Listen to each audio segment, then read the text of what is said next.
نحمدہ و نصلی علی رسول کریم، اما بعد، واعوذ باللہ من الشیطان الرجیم، بسم اللہ الرحمن الرحیم، رب اشرح لی صدری ویسر لی امری واحلل عقدۃ من لسانی یفقہوا قولی، رب زدنی علما وعملا، یا مقلب القلوب ثبت قلبی علی دینک۔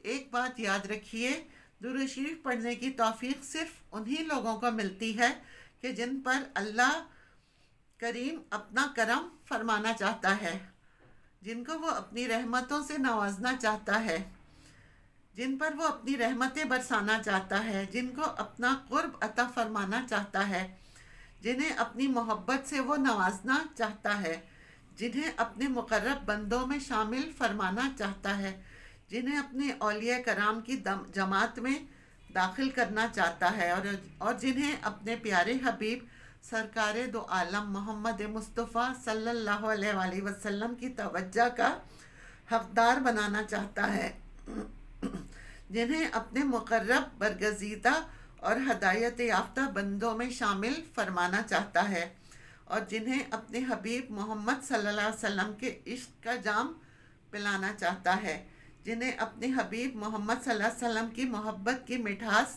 عطا فرمانا چاہتا ہے۔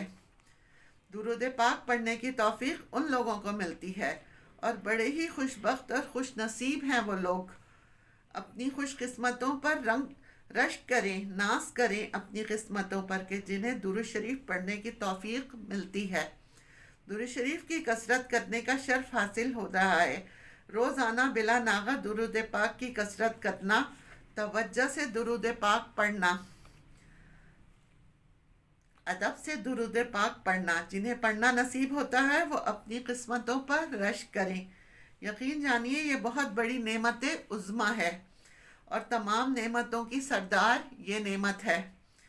جسے درود پاک کی کثرت کرنے کی توفیق مل گئی، اس کی دنیا بھی سنور جاتی ہے اور اس کی آخرت بھی سنور گئی۔ اسے ہر بڑی سے بڑی پریشانیوں سے نجات حاصل ہوتی ہے۔ دنیا اور آخرت کی ہر بڑی پریشانی اور مصیبتوں سے نجات حاصل کرنے کا بہترین وظیفہ درود پاک کی کثرت ہے۔ اللہ اس کے پیارے حبیب محمد مصطفیٰ صلی اللہ علیہ وسلم کا قرب حاصل کرنے کا اور اپنی آخرت سنوارنے کا اور کامیابی اور کامرانی پانے کا بہترین وظیفہ درود پاک کی کثرت ہے۔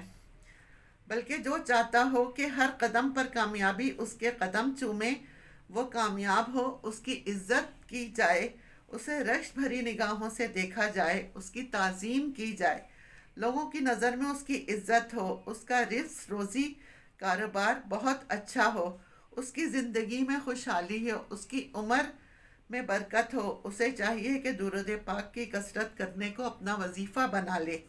صرف ایک وظیفہ درود پاک کا وظیفہ، یہ ایسا بہترین وظیفہ ہے کہ اس کے تمام معاملات، تمام پریشانیوں کا بہترین حل درود پاک کی کثرت ہے۔ اللہ ہمیں اور آپ کو خوب درود پاک پڑھنے والا بنا دے، آمین۔ وآخر دعوانا ان الحمد للہ رب العالمین۔